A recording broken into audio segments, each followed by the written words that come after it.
Chromosomes क्या होता है, जिसको बोलते हैं हेरिडिटी वेहिकल्स, ठीक है sir. Are this bear unit of heredity called genes. तुमको पता होना चाहिए कि हमारे पास क्या है, जैसे कि ये हमारे पास क्या है सर, क्रोमोसोम्स बन गया, और यहाँ पे क्या होते हैं, जीन होते हैं। क्या होते हैं हमारे पास, जीन होते हैं, है ना, हमारे पास जीन होते हैं। अब इसको और अच्छा से बनाते हैं तो हमारे पास इस फॉर्म में बना है। तो हमको पता है क्रोमोसोम्स कुछ सबसे कंडेंस स्ट्रक्चर को क्रोमोसोम्स बोलते हैं। ये सर डीएनए था, और उसके बाद हमारे पास ये क्रोमेटिन था, और ये वाला सर सबसे कंडेंस फॉर्म जिसको हम क्रोमोसोम्स बोल रहे हैं। ये जो क्रोमोसोम्स है ये कैसा होता है, हेरिडिटी वेहिकल्स है। सबसे पहला यूनिट ये लिखना, ये यूनिट क्या कैरी करता है सर, यूनिट कैरी करता है जिसको हम जीन बोलते हैं, जो यूनिट ऑफ हेरिडिटी है।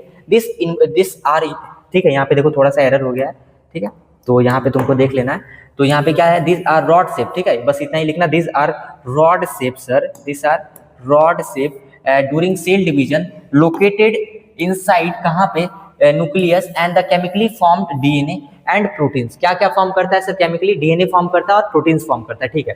सेक्सुअली रिप्रोड्यूसिंग ऑर्गेनिजम्स का बात करते हैं तो नंबर ऑफ क्रोमोसोम्स जो होता है तुमको पता है 23 पेयर होता है ना। उसके बाद तुमको ये भी पता है कि उसमें से 22 ऑटोसोम्स है, एक एलोसोम्स है कि नहीं।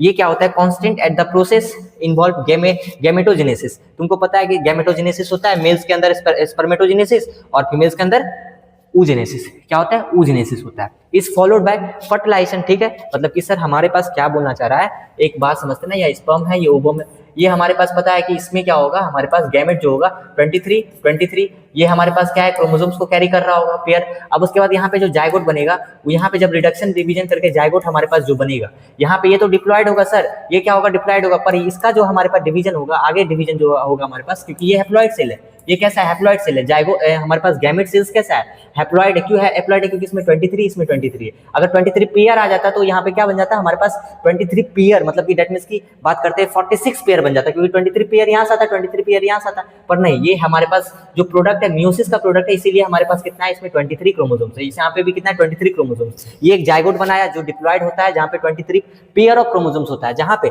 23 मेल से आता है, 23 फीमेल से आता है, और ये जाइगोट बनता है। उसके बाद एम्ब्रियो बन रहा है, उसके बाद हमारे पास क्या आगे का फॉर्मेशन हो रहा है, progenesis. Haploid gamete are form. Sir ये हैप्लॉइड गैमेट किसके बारे में बात कर रहा है, अरे भाई इसके बारे में बात कर रहा है, इसके बारे में बात कर रहा है, इसके बारे में बात कर रहा है, हैप्लॉइड गैमेट। उसके बाद फॉर्म्ड फ्रॉम डिप्लॉयड गैमेट, किससे फॉर्म कर रहा है, diploid गैमेटो to Gonia bye meiosis, ठीक है, मियोसिस जिसको हम क्या बोल रहे हैं, रिडक्शनल डिवीजन बोल रहे हैं। While fertilization of haploid male and female gamete fuse to restore the diploidy to form zygote.